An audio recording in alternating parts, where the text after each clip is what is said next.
All right, guys, we're going back to some more GenCon coverage with Gamers Remorse. We're here with Adrien from Days of Wonder. So we just want to kind of get an idea of what Days of Wonder has coming out right now, what they have in the future, and some other stuff going on. It's really exciting. Conventions are always very high excitement. And you guys have brought a new expansion to 5 Tribes, the first expansion, the Artisans. What can you tell us about that expansion? Has it been in the works for a while? Did you know it was going to come out before the release? It's something that we've been interested in. A lot of people have been talking about it here. Definitely. This Artisan expansion, we know, when we have people play it, they say, wow, it fits so naturally within the game. I mean, you should have that in design things like ages. You say, but no, I mean, we knew the game was good, 5 Tribe. The success was overwhelming, you know, we sold a lot and people were happy and with excellent review from the game. And then we sat down with Bruno and say, yeah, that we might choose an expansion on that. And we saw a lot of stuff, and of course a new tribes was you know, obvious idea for the expansion. Then we went on that new tribe and found the artisan element that craft items. And I think it fits both in the mechanics and the thematic. You know, these guys are in the mountain, the center of the board, you know, and these mysterious items, you know, they craft very powerful, but one shot, you know, and everything in the game is kind of lasting forever, you know, the effect of the genie, you know, you get them for the game, and then those items are like, wow, huge power, but you spend them. And I think it's a beautiful expansion. I think once you put it in the box, you can keep it, you know, and play there, you know, play always with the expansion. I think it's nice. Mm-hmm. And then with a lot of these expansions, it was designed, of course, by Bruno Cathala, who also designed the game. Was it something where you sat down with him and you guys brainstormed what could this new tribe essentially be? Or did he already have this idea in mind? It came with the idea of these new tribes, and but it's always, you know, discussion between publisher and designer whether, you know, okay, I have this idea, okay, but what is like how many pieces, how many punch board you need? Okay, that's a lot. Oh, it's too few, you know. Maybe we can that format. So we can fit a new tribe. So okay, what this tribe can do and so on. So it's an ongoing discussion. We let the designer having the creative initiative, you know, and then we play test with them, say, hey, that's maybe a bit too powerful, not very challenging, and go back and forth. So it's a design process. But we want to be the designer, be the master of that game, you know, because they designed the game initially. They have the best idea than everyone what they want from the game future to be. Yep. And one of the joys of a lot of Seven Wonders games is there's continual production behind them. So, I mean, Ticket to Ride, we have plenty of expansions. Small World, there have been plenty of expansions. Is that something you guys foresee doing with 5 Tribes, having a lot more expansions down the road, new gens or new cards for set collection? Or is that you're just taking that day by day as you consider those options? Yeah, it's a tricky answer because it's on a game like 5 Tribes, if you think it's a bit more closed, right? You know, like in Small World, if you have like new races and new powers, it's like fuel, you know, into the game mechanics. We could like virtually as many as we want, you know. 5 Tribes got this kind of, you know, closed format, you know. You could not like add 100 of new tiles, you know, like the board would be too big or the game too long. Yep. So we have to be very cautious, you know, with 5 Tribes. So I think the design process is a bit different than on Small World, and even than on Ticket to Ride. You know, Ticket to Ride, you could do a new map, have a new setting, and voila, the expansion is done. You know, on 5 Tribes, you want to be cautious not to destroy the balance between the tribe, the different strategy, and so on. So we want to do more expansion, for sure. We want to do that, but carefully, one thing at a time. I think having new genies is always good, you know. But then if you had a new tribe or a new tile that, you know, balance, you know, could Explosion 2 work with Explosion 1 as well? Could it not? You know. So. And kind of let's jump here to Ticket to Ride. We mentioned last year you guys had the big collector's edition, anniversary edition with that. Was that just something you guys knew, this is a really good game, very popular, and you desired to come up with that? What was the thought process behind the anniversary edition? I think the first idea was, let's celebrate. Mm-hmm. You know, that we've been working on that game for 10 years. Yeah. And people have been playing Ticket to Ride for 10 years. And honestly, I'm amazed by, this game is kind of old now. It's 10 years ago, 11 years now, you know, and people still play it, enjoy it, like it, you know, and use this game to introduce new people to gaming, you know. So that's the getaway, perfect getaway game. And the 10th anniversary edition is a bit of, guys, thank you. Let's make this beautiful stuff. It's a lot of design work. This small train, the tin box, very nice and so on. So, let's make something beautiful and fun where either we, as a publisher, or the gamers to enjoy and say, yeah, this is cool. This is a game I like. I've got this beautiful edition and it's nice. Yeah, I mean, a lot of the stuff coming out of Days of Wonder is aesthetically gorgeous. The Days of Wonder, the Ticket to Ride Collector's Edition was just amazing. But then you also just recently kickstarted the Small World Designer's Edition, which has some of the most amazing models and pieces that at least I've seen for quite a while. What was it that kind of fueled that creation? Was it just a big passion with you guys? Or did someone say, hey, this could be really fun in 3D? What led to that design? The thing that we had this Kickstarter opportunity on doing the Small World 2 for iPad, Android, and Steam. And you say, okay, let's use Kickstarter to assess how many people would be interested in a bigger collector edition, something really big, something you could not, design without knowing how many you would need, because molding and stuff and number of copies has a huge impact on this kind of items. So we used Kickstarter, and we had a good response on the designer edition. And so we thought, okay, maybe we did that box and the tile like this. Hey, why not making a big wooden box? Nice. But if we do a big wooden box, we need that big trays, to put the token. Yeah. So let's do token in wood. Good idea. Oh, let them put other token in separate boxes. Ooh, but then we need a bigger wooden box. And so what was maybe wanted to be maybe 100 or 200, designer edition went to, yeah, this is going to be big, and the more we wanted stuff, the more we added, and it increased the size, the cost, the length of designing, and so on, and say, yeah, it's a beautiful item. We are so proud to make this. It's a long work, and wow, when we came with that, and we had the first email from people say, hey, I just received my box. It's huge. It was like, yeah. And it's heavy. It's like 40 pounds. I mean, it's just, wow, it's a coffee table. Yeah. So, I mean, what's incredible work. Mm-hmm. And we might throw some pictures on here as well, but my co-host Sean actually backed and got the designer's edition of Small World. And so I've gotten to see it and handle some of it. And it is a giant, amazing production. But about how long do you think that took from the conception to when it was finally released? I mean, it looks like it was a giant undertaking. It's 2 years. 2 years. It's 2 years, and because of the component, you have to have a sample to qualify the sample. So we had the boxes, the big wooden boxes, and put it like 1 meter high and drop them on the ground to see if they can sustain damages. So even the pre-sample copy we had, man, I was coming, maybe it was GenCon last year or something. So I was flying back to Europe and put it as a luggage, to see if it can sustain, like a long flight, So yeah, it's a long process because everything you do, you need sample, and it's not good. And you redo the sample, and so yeah, and we have like maybe 3 manufacturers, different supplier on that. So we need to see everybody works together. Okay, you ship the board to him, and you put the board in the box, but you wait for the token for that guy, and so it's long. It's long, but so satisfying. Yeah. Once you have the game in front of you, say. Yeah.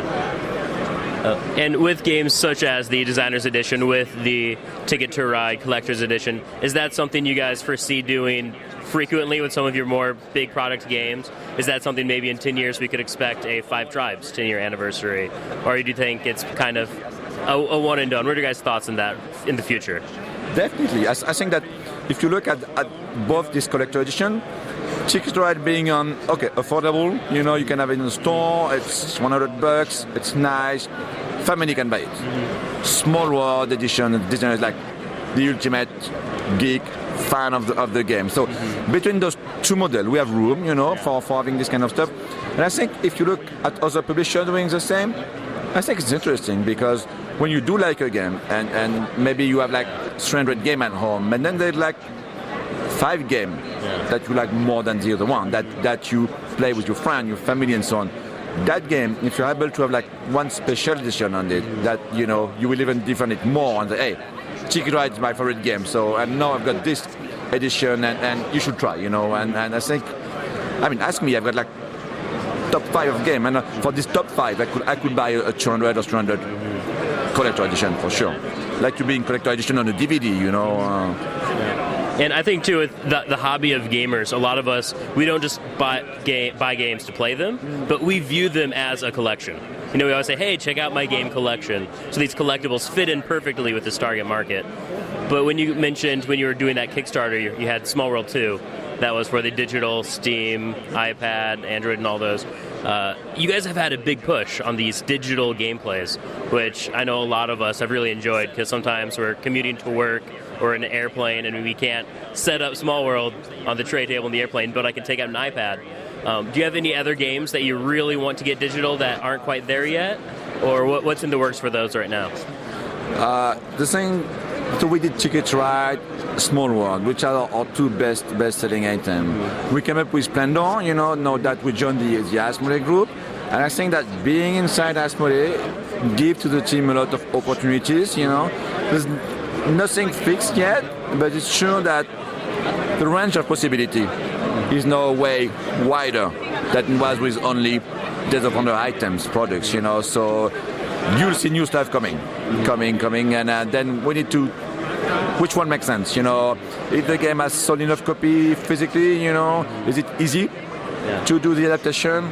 Can it sustain? Is that a game where you have a lot of interruption?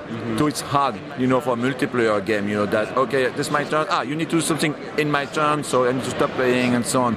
So we have to target which game, the best to go digital. But we work that because I think it's a virtuous circle, right? The more people play and buy game, and you buy on the iPad, and you buy the board game, and you buy another board game, then you buy this iPad version and so on. So people need to play, and the iPad, like you say, make you play, on the plane or on the train, where you won't play currently. So we focus on that heavily in the future.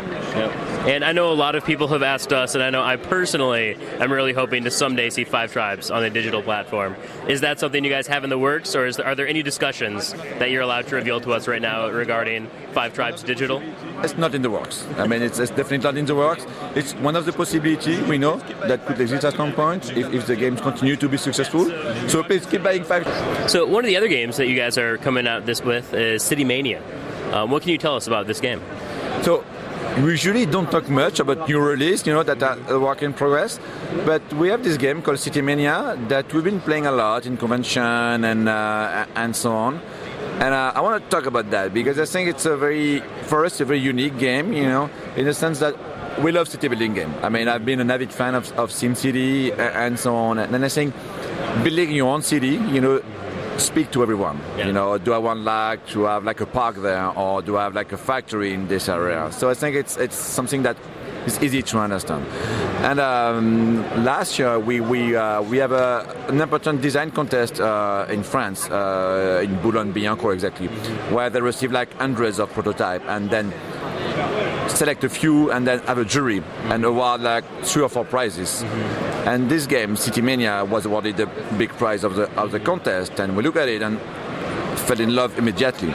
So that we took the prototype and played games and games and games and games and games and games and signed it for publishing. So it's a game that is traditional Days of Wonder. Plays under an hour, 2 to 4 player, 5 to 10 minutes to teach. Easy mechanics, but a lot of complexity in the combination because you're building a city. Yeah. So you are building your city that easy, but do you put the park in the middle of the invitation building, or do you want a harbor to be built there, or do I need some public services in my area? So the combos, are very nice, and you can try a bit of everything and a lot of strategy. Everything can win or lose, depending on the other player. Do I stall your burning, and so on. So, City Mania, I think we will release the game early next year. Nuremberg time frame, so March, something like March. We're currently working on the game. We want it to be a bit earlier, but it's been delayed for production issues. And it's really, we like to publish different game. Like we have a train game, we have like a light war game with more 44. We have a conquest game. We have like more German type of game with Fire Trap. So we like to look into different projects. Yeah. And we never had a game like City Mania. City building. It's a bit of development. You have inside because you have resources that you can use. And I think it's the perfect city building game in terms of length, under an hour, in terms of complexity, because it's a game you can play with your kids from 8 to 10, and it works, they're going to play. But then, as a gamer, you're going to succeed easier because you will understand all the combination between the building. Yeah, it's a lot of replay value. The game will even include 2 ways of playing that are quite different and quite nice. And it's a game that is open to expansion. You have no ideas. Do you know when we'll get more information? Will there be anything available at Essen or later in the year where we might learn more about this game? So what we will do then is that it's likely that maybe we're able to show the game in some convention or maybe in Essen. Then we have like a full press release, what we do usually late this year. So I'm not showing up anything especially I think in Essen, but people may have the opportunity to play, at some point. But yeah, look forward for concrete info, news like prices, availability, design, because we are still working on the box and on the tile and so on. Late this year, early next year, January maybe. Yep. And one question I have to ask, because if not, my game group will never invite me back. And do you have any more expansions in the works for Memoir 44 or anything new coming in the next few months or year maybe with that you can tell us about? So it's not that soon because we need to work on some stuff. We have big plans. Okay. We have big plans. We want to work on Memoir 44. We love that game, It's a core. I mean, public is quite core, but it's always good because people, they love this game. So they go to tournament together. They do like giant game with like 6 versus 6, So we want to work on that. So we're working with Charles Bock, the designer.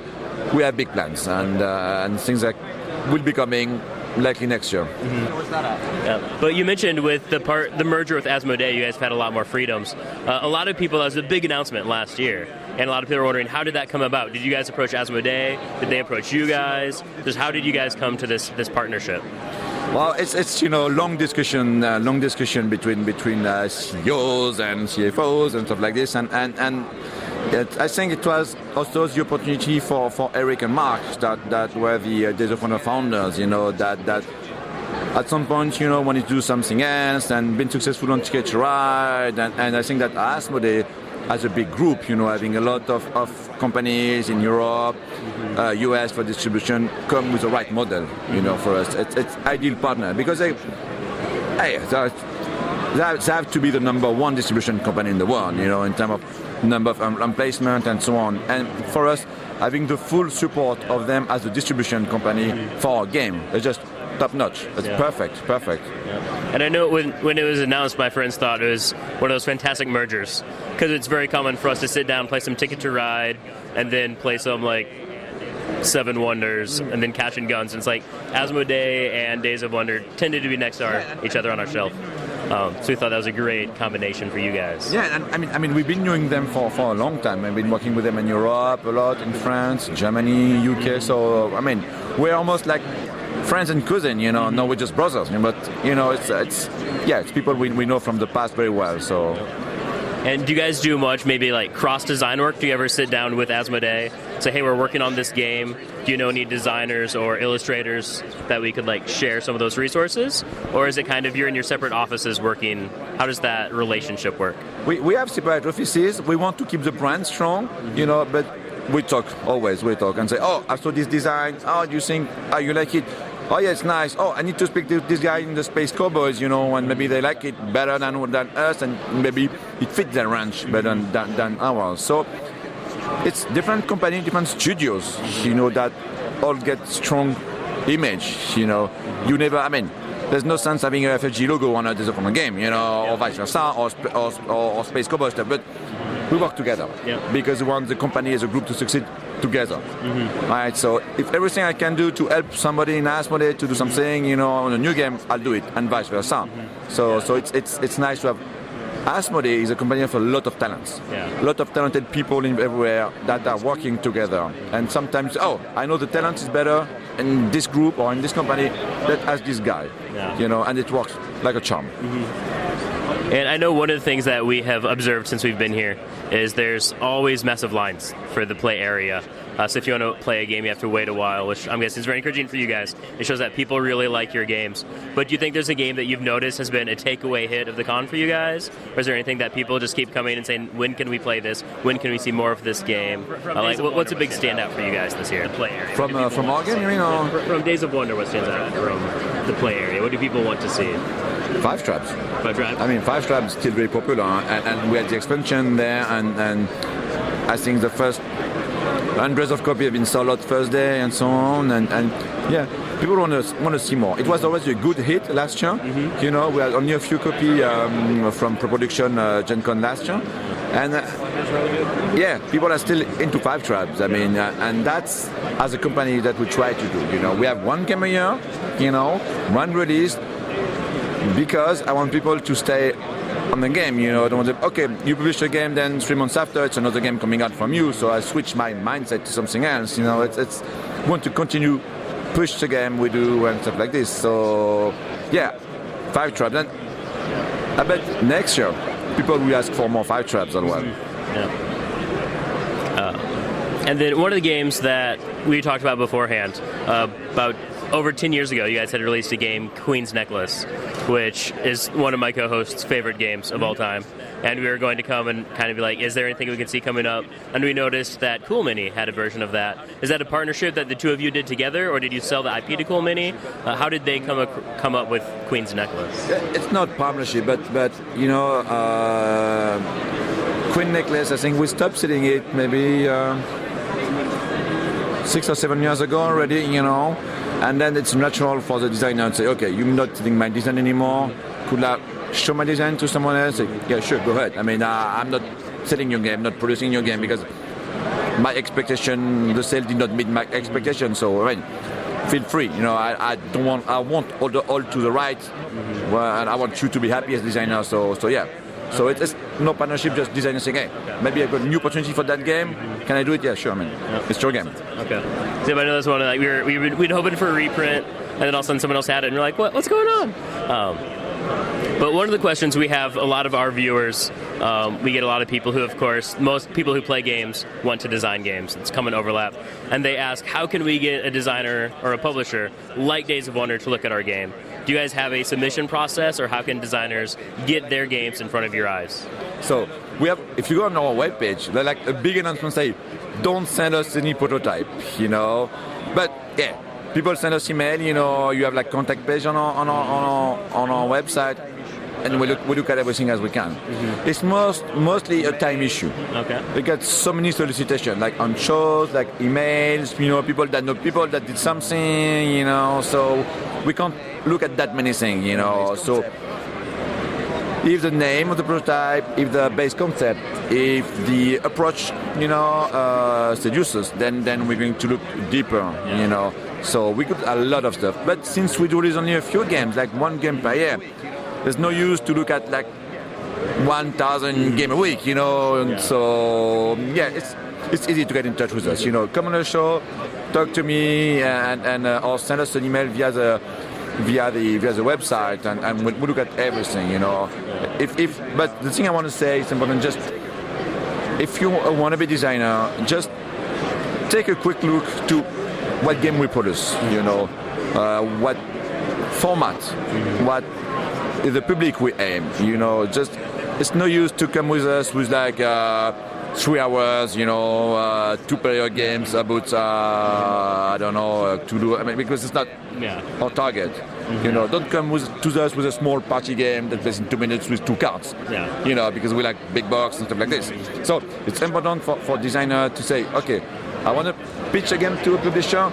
I need to know what this publisher wants. And then looking forward to, say, maybe Essen or a few months down the road, do you have any big releases that you're working on, or any new expansions or games that we should be really excited for coming up? I think at the time you guys will watch the video, we will have announced a new Ticket Ride expansion that we want to release in Essen. And we've been doing, map collection. Volume 1 was Asia, Volume 2 India, then Africa, Netherlands, Volume 4. And then the new one is United Kingdom. So it's a double face, so it's got UK on one side, Pennsylvania on the other side. Both of them are quite unique twist, that is very nice to play with, and especially UK. The idea in UK is that you start the game in the middle of the 19th century, so you can't do everything because your locomotive are not powerful. You only can build tracks in England. You can't build ferries, so you have to buy technologies with wildcard in order to be able to build in Scotland or to build a longer route or use ferry. So it's very. It's not, let's make the most gamer maybe expansion with it, Still Ticket Ride, still easy to play with a new strategic twist that I think works very, very well, very well. And I know me and my friends, we love getting together, we'll play Ticket to Ride, and we still play the original, but like every map adds something, and there's new discoveries, sometimes there's new mechanics. How do you guys come up and say, hey, we're going to do another Ticket to Ride, this time we're going to England, we're going to go to Pennsylvania? How do you guys come up with some of those locations and the different mechanical changes? Location is tough because you have to find something that is exotic, right? Some place that has train, some place that the format of the country could fit in a rectangular board. So it has a lot of constraints. Something we never done. So UK was a natural fit because UK has a train history. It fits on a board. I think it's a country where everybody knows United Kingdom. Everybody knows what Scotland is. Everybody knows basically where on the map is London.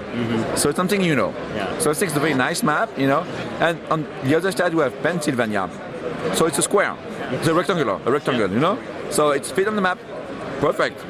And it has train history as well. A lot and the twist on Pennsylvania is that you have shares of trains company. There's a lot of historical trains company in Pennsylvania. So that's the perfect fit as well. And it's the US market is big. So doing a US centric map is cool. I mean, we need to watch the sales in Pennsylvania exactly to see the effect or not on having a map in the States.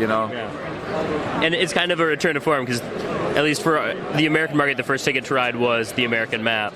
And so we've then gone all around the world since then. And this is our chance to come back to Pennsylvania specifically, which arguably, in America at least, is the most historical train area. So I think that'll be very exciting.